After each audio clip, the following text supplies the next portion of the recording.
আপনি এখানে এলেন কি করে? ঝড়ের গতিতে চলে আসলাম। আচ্ছা এসব কথা ছাড়ুন, বলছিলাম কি কোথায় ব্যথা লেগেছে, কি হয়েছে আমাকে একটু বলুন না, কি হয়েছে? না না, আমার কোথাও ব্যথা ট্যাথা লাগেনি। আপনি কেন খামোখা এলেন বলুন তো? আমি তো তোমাদের কথা শুনে কিছুই বুঝতে পারছি না। মাসিমা, আমি আপনাকে সব বুঝিয়ে বলছি, আমাকে একটু টাইম দিন। ডক্টর, ডক্টর প্লিজ তাড়াতাড়ি আসুন। আবার ডাক্তার কেন? ডক্টর দরকার, আপনার সিরিয়াস কিছু হয়েছে কিনা সেটা তো জানতে হবে। আর আপনি দাঁড়িয়ে আছেন কেন? বসুন না প্লিজ, প্লিজ চলুন, আপনি বসুন, প্লিজ বসুন প্লিজ।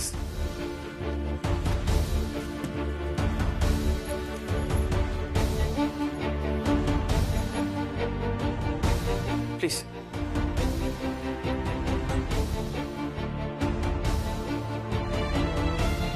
আরে এত অস্বস্তি বোধ করছেন কেন? এটা তো আপনারই বাড়ি, আপনিও না। আচ্ছা ঠিক আছে, আমি ক্লিয়ারলি ব্যাপারটা বলছি। ঠাকুমা, মাসিমা, আসলে আমার দলের লোকজনরা আজকে ব্যান্ডেলেই আসছিল গাড়ি করে, মানে এখানকার গরিব মানুষদের জন্য জামা কাপড় আর খাবার নিয়ে। আর উমা তো একদিনের জন্য ছুটি পেয়েছে আলিয়ার থেকে, আর আজকে নবমীর দিন, অর্ধেক বাস ট্রেন সবকিছু বন্ধ। তাই ভাবলাম আমার দলের লোকজনের সাথে যদি এখানে চলে আসে, ও টাইম সেভ করবে, একটু বেশিক্ষণ আপনাদের সাথে এনজয় করতে পারবে। আমরা সোশ্যাল ওয়ার্ক করি, তাই অনেক রাজনৈতিক নেতারা আমাদের ঠিক পছন্দ করে না। আমার মনে হয় তাদের মধ্যেই কেউ আমাদের উপরে অ্যাটাক করেছে, আমাদের ছেলে মেয়েদের মেরেছে, জিনিসপত্র নষ্ট করে দেওয়ার চেষ্টা করেছে। কিন্তু কিন্তু ভাগ্যিস ওখানে উমা ছিল।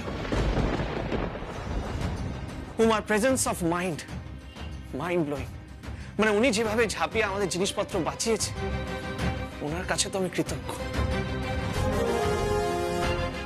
থ্যাংক ইউ মা, থ্যাংক ইউ সো মাচ। আজকে আপনার মেয়ের জন্য অনেক গরিব মানুষদের মুখে আমরা অন্ন তুলে দিতে পারলাম। তুই তো পুরো হিরো চোদ্দি।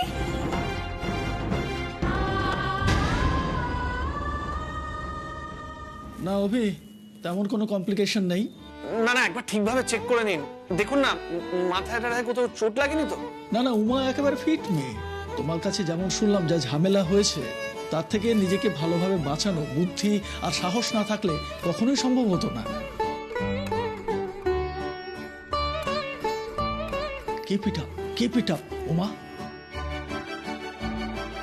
আমি ভালো করে জায়গাটা পরিষ্কার করে দিয়েছি। এখন একটা ব্যথার ওষুধ লিখে দিচ্ছি, ওটা খেলেই 2 দিনের মধ্যেই ব্যথা কমে যাবে। ডাক্তারবাবু, চুন হলুদের গরম শেকটা কি দিতে পারি? না না, 24 ঘন্টা পরে দেবেন। এখন খানিকটা বরফ দিলে ওর ফোলাটা কমে যাবে।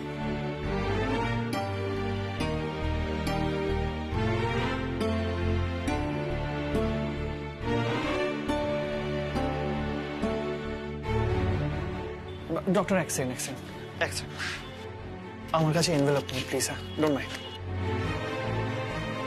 And I am really sorry, এইভাবে আপনাকে এখানে নিয়ে আসলাম, মানে কিডন্যাপ করে নিয়ে আসলাম সেরকমই মনে হলো। It's okay.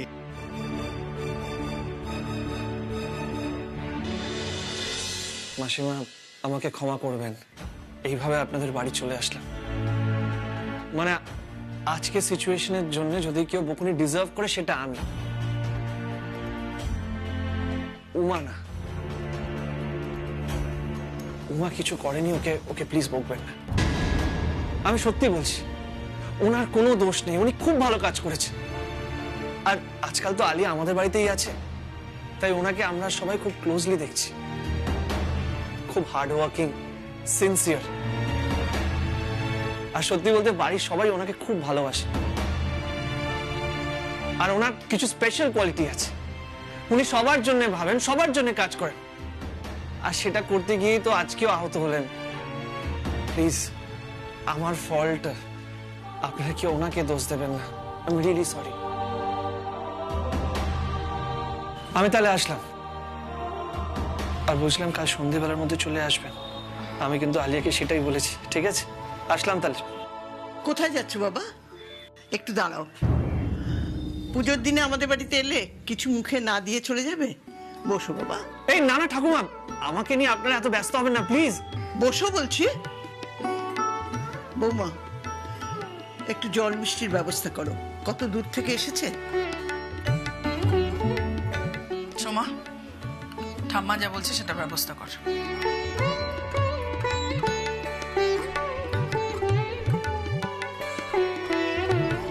বসো না বাবা। এই না না, আপনার এমনি এমনি ফর্মালিটি করছেন, আমাকে নিয়ে একদম ফর্মালিটি করতে হবে। ঠিক আছে, বসো বসো বসো।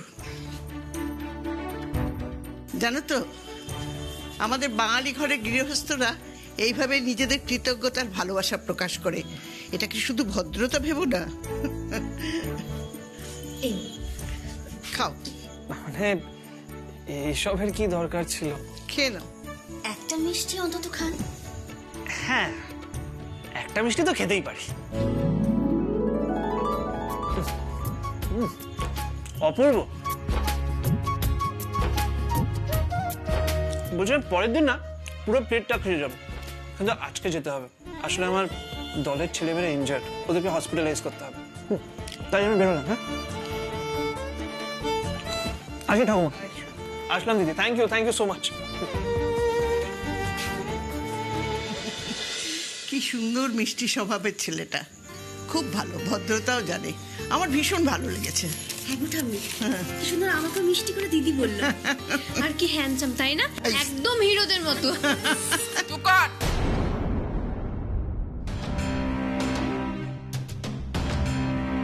মা, আপনার মেজ নাতনিকে জিজ্ঞেস করুন তো, যখন রাস্তায় মারপিট করছিল বাড়ির লোকজনগুলোর কথা একবার মনে পড়লো না ওর? হ্যাঁ, সবকিছু তো খালি গা জোয়ারি, তাই না? এর থেকে বেশি যদি কিছু হতো তখন কি হতো ওর? কে দেখতো ওকে? রাস্তায় তো পড়ে থাকতো। তা কেন বৌমা, ওখানে তো আরো অনেক ছেলে পড়েছিল, তারা কি উমাকে ফেলে পালাতো? ও তাই না? ওই ছেলেটা এসে বললো আর আপনি এমনি সঙ্গে সঙ্গে মেনে নিলে না?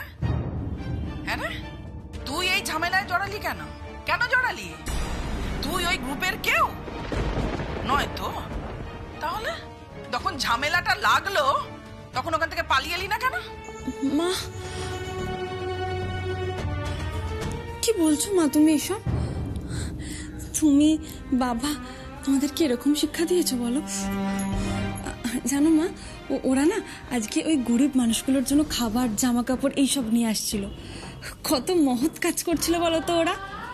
জানো মা, ওরা না সবসময় ভাবে কিভাবে গরিব মানুষদের সাহায্য করা যায়। আর আমি তো আজকে ওদের সাথেই বাসে করে আসছিলাম। ওরা বিপদে পড়লো, আমি পালিয়ে আসবো বলো? ও তাই না? কি করে পালিয়ে আসবি তুই? যেমন কলকাতায় গেছিস। তোকে নাম করতে হবে, তোকে মহৎ হতে হবে।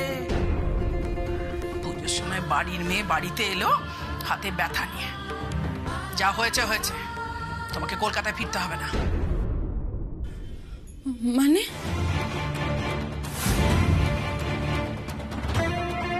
মানে বুঝতে পারছিস না সোমা? তোর বোন আমার কথার মানে বুঝতে পারছে না। আমি তো বাংলায় বলেছি, বুঝতে পারছিস না? কলকাতায় তোমাকে আর চাকরি করতে যেতে হবে না। সোমার বিয়ের খরচ কি করে জোগাড় করব সেটা আমি বুঝে নেব। কিন্তু মা, আমি যেটা বলেছি সেটাই হবে উমা। এই বাড়িতে এই নিয়ে আর কোনো আলোচনা হবে না। সুতপা দেবী আছেন? সোমা দেখ তো কে এলো। হ্যাঁ নমস্কার। সবাই ভালো আছেন তো? দাদা আপনি কিছু দরকার? বসুন না, বসুন।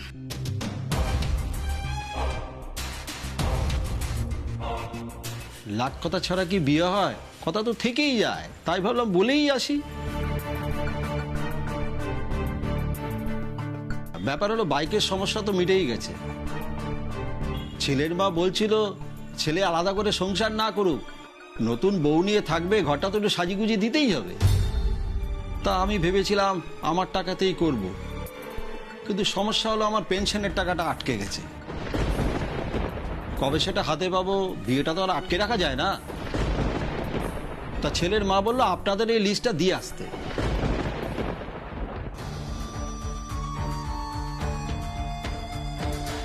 লিস্টটা পরেও দেওয়া যেত, কিন্তু ভেবে দেখলাম বিয়ের আগে যদি এইগুলো দিয়ে দেন তাহলে দেনা পাওনার ব্যাপারটা লোকের চোখে পড়ে না।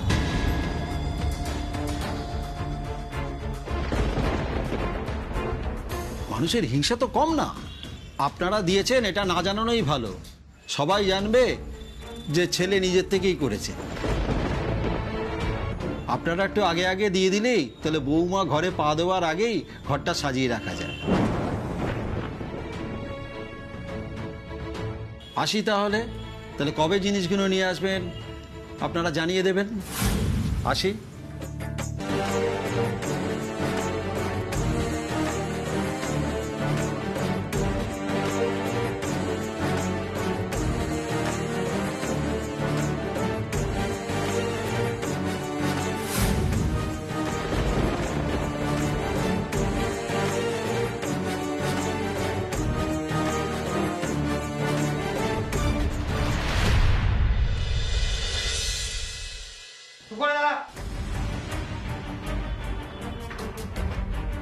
Hello officer. হ্যালো অভিমন্যু, বসুন বসুন। বলুন স্যার। আপনাদের জন্য গুড নিউজ আছে। অপরাধী অপরাধ স্বীকার করেছে। That's great news officer. কিন্তু আমি এই অপরাধীকে এইভাবে শাস্তি দিতে ইন্টারেস্টেড নই। এটা আপনি কি বলছেন অভিমন্যুবাবু? যে ছেলেটা ধরা পড়েছে সে স্বীকার করেছে যে কাউন্সিলর কৌশিক সেন প্ল্যানফুলি এই অ্যাটাকটা করিয়েছিলেন। সামাও তার মনে হয়েছে যে আপনারা তার ক্ষতি করতে চাইছেন। আপনাদের কাজ আপনাদের এই সোশ্যাল সার্ভিস করার জন্যে তার পপুলারিটি দিন দিন কমে যাচ্ছে, তাই তিনি আপনাদের মারধর করে পদ থেকে সরিয়ে দিতে চেয়েছিলেন। আর এই কথাগুলো এই ছেলেটি বলেছে। স্যার, ওর কনফেস করার আগেই আমরা এই সত্যিটা জানি, আর এই কাজটা ওরা আগেও করেছে। আগেও? আর আপনি কখনো কোনো রিপোর্ট? স্যার, তখনও করিনি আর এখনো করতে চাই না। কৌশিক সেনের এগেনস্টে আমরা কোনো কমপ্লেন ফাইল করতে চাই না স্যার। আপনি কি ভয় পাচ্ছেন? ভয় না স্যার, আমি ভয় পাচ্ছি না। আমার আদর্শ আমার দাদুর বাবা স্বাধীনতা সংগ্রামী ছিলেন, দেশের জন্য কাজ করতেন, আর আমিও সেটা করতে চাই। আমার এই গ্রুপ ইয়াং বেঙ্গল, এটা আমি নিজের হাতে তৈরি করেছি। আমাদের শুধু একটাই চেষ্টা, মানুষের জন্য কিছু করা, মানুষের ভালো করাটাই নিজেদের ভালো করা, সেটাই আমরা মনে করি। আমার বুড়ো দাদু বলতেন যে মানুষের মন বদলাও, অবস্থা বদলাও, দেখবে তখনই আসল পরিবর্তন হবে। নিঃস্বার্থে মানুষের জন্য কাজ করে যাও। মানুষের জন্য কাজ করার পরিবর্তে যদি নিজের জন্য কিছু আশা না করো, তখনই মানুষের মতো মানুষ হবে। আমরা তো সেটাই চেষ্টা করছি স্যার। স্যার, আমরা কেন এদের এগেইনস্টে কোনো অ্যাকশন নিতে চাই না জানেন? কারণ এই পুরো জিনিসটার উপরে আমরা কোনো রাজনৈতিক রং চাই না। আমরা তো কোনো পলিটিক্যাল পার্টি থেকে বিলং করি না, তাই এই পলিটিক্স পাওয়ার আমাদের জন্য ইউজলেস। সিম্পল স্যার, আমরা ফ্যামিলি ম্যান, মানে এরাও তাই।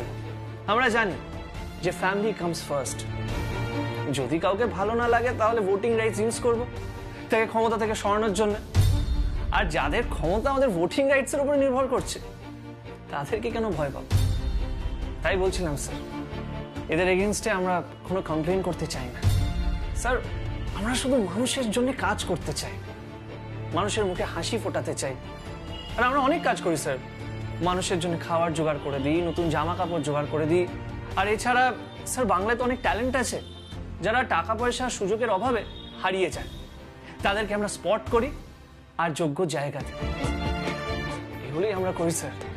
তাই প্লিজ আমি রিকোয়েস্ট করছি স্যার, আমরা কারোর এগেইনস্টে কোনো কমপ্লেন করতে চাই না স্যার। পারলে প্লিজ এই ছেলেটাকে ছেড়ে দিন। দেখুন, একটা ক্রাইম হয়েছে আর তার প্রমাণ পাওয়া গেছে। এখন আপনি হঠাৎ করে বললেই তো আমরা ছেড়ে দিতে পারি না। স্যার, আপনি কিভাবে কাজ করবেন সেটাতে আমি ইন্টারফেয়ার করব না। আমি শুধু এটাই বলতে পারি যে আমরা এদের এগেইনস্টে কোনো রিপোর্ট করতে চাই না স্যার। প্লিজ কৌশিক সেনকে নিয়ে জল ঘোলা করবেন না, আমি রিকোয়েস্ট করছি স্যার। প্লিজ করবেন স্যার। রিপোর্টার এখানে কি করে চলে? কি ব্যাপার, আপনারা এখানে কেন?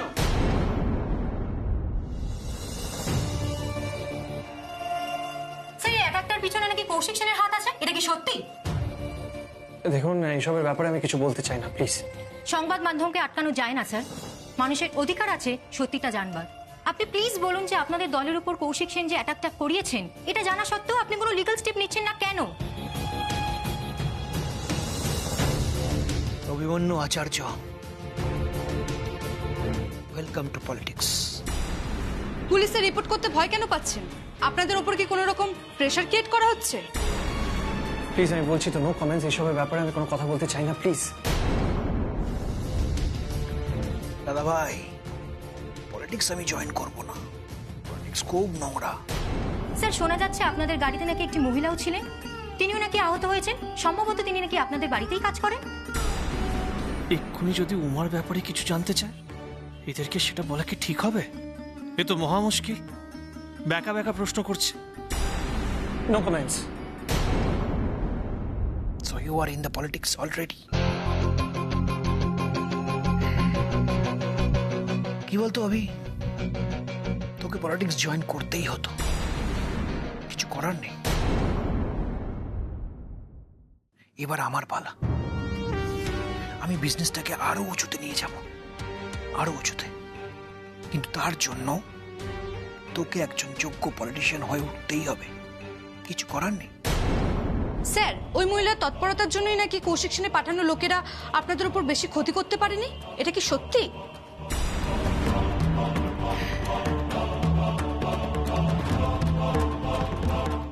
অনুরাগ আচার্য, তোমাকে এবার ক্রিকেটের ময়দান আর রাজনীতির ময়দান মিলিয়ে মিশিয়ে একাকার করে দিতে হবে, ব্যাস। তাহলেই কেল্লা ফতে। আপনাদের সঙ্গে এত বড় একটা অন্যায় হয়েছে, সেটা জানা সত্ত্বেও আপনি পুরো ব্যাপারটাকে ধামাচাপা দিতে চাইছেন। এর জবাব দিন। এদের এইসব প্রশ্ন ডিল করব কি করে আমি? এখন যদি মামাম টিভির সামনে বসে থাকে, এইগুলো দেখে, তাহলেই হয়েছে।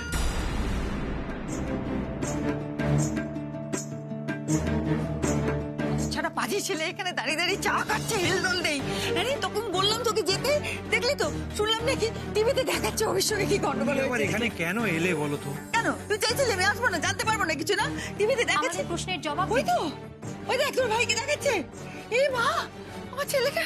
আপনি কি আপনার এই ক্লিন ইমেজটা বজায় রাখার জন্য, যাতে রাজনৈতিক দলের কোনো বিরাগ ভাজন না হয়, তাই জন্য নিজের গা বাঁচাতে কোনো প্রতিবাদ করছেন না? আপনাদের তো বললাম এসবের ব্যাপারে আমি কোনো কমেন্ট করতে চাই না। প্লিজ আমাকে ছেড়ে দিন, প্লিজ, আমি রিকোয়েস্ট করছি। আমার ছেলেটা সত্যিই বিপদে পড়ে গেছে, দেখ সবাই মিলে কিরকম ঘিরে ধরেছে। বড় বেশি কেন প্যানিক করছো? আমি তোমাকে একটু আগে কি বোঝালাম, কেন প্যানিক করছো? আচ্ছা, তোমাকে টিভির খবরটা কে দিল বলো তো? যে দেখ তোর তাতে কি? কে তোমার খবরটা কে দিল আমি জানতে চাই। দেখ না জায়গা, আমার ছেলেটা বিপদে পড়ে গেল তো। ওই দেখ, আমি বলেছি আমরা ছোট ভাইকে টিভিতে দেখাচ্ছে। আপনাদের সঙ্গে এত বড় একটা অন্যায় হয়েছে, সেটা জানা সত্ত্বেও আপনি পুরো ব্যাপারটাকে ধামাচাপা দিতে চাইছেন। এই যে। ও, তার মানে ননি। এই ননি, তোর কোনো কাজকর্ম নেই তাই না? পড়াশোনা নেই, সব বন্ধ করে দিয়েছিস? বড় পিসিকে এই খবরটা দিয়েছিস কেন? কেন? না, বড় পিসিমণি টেনশন করছিল। আরে বাবা, এখন তো আরো বেশি করে টেনশন করছে, বুঝতে পারছিস না? তুই জানিস না অভিকে নিয়ে বড় বেশি কেন টেনশন করে, কেন প্যানিক করে? কখন কোথায় কি বলতে হয় কবে শিখবি বলতো? দাদা ভাই, ননিকে ভেবে বকছিস কেন? আমি বুঝতে পারিনি চুপ। দাদা। একদম চুপ, যাও পড়তে বসো।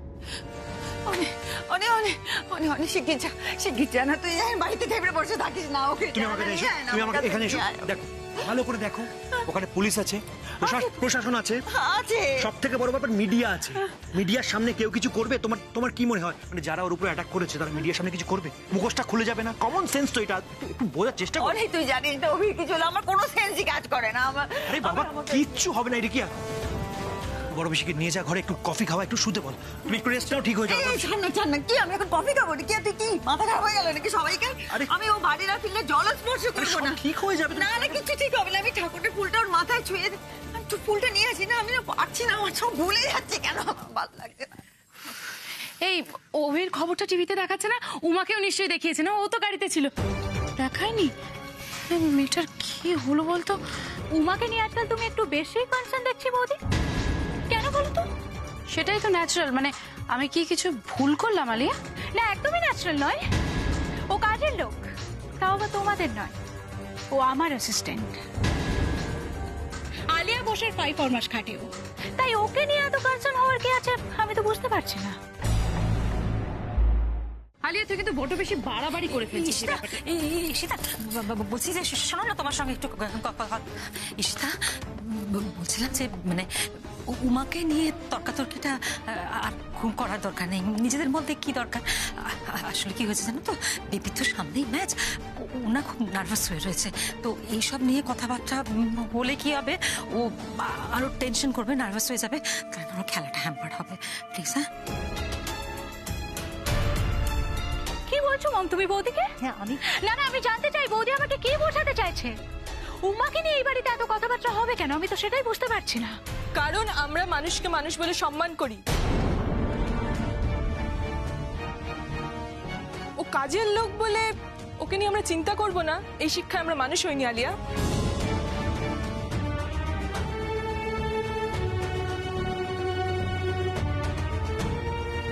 তাহলে তো রিখিয়াদি বলতে হয় এই বাড়ির শিক্ষাতেই গন্ডগোল আছে।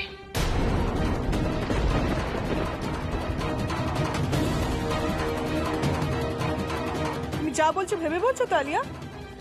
ভুলে যেও না, এই বাড়ির ছেলের সাথে কিন্তু তোমার কদিন পর বিয়ে। হ্যাঁ, তাই জন্যই তো আমি বলতে পারছি। ইনফ্যাক্ট আমার মনে হয় অভ্যের শিক্ষাতেও গন্ডগোল আছে।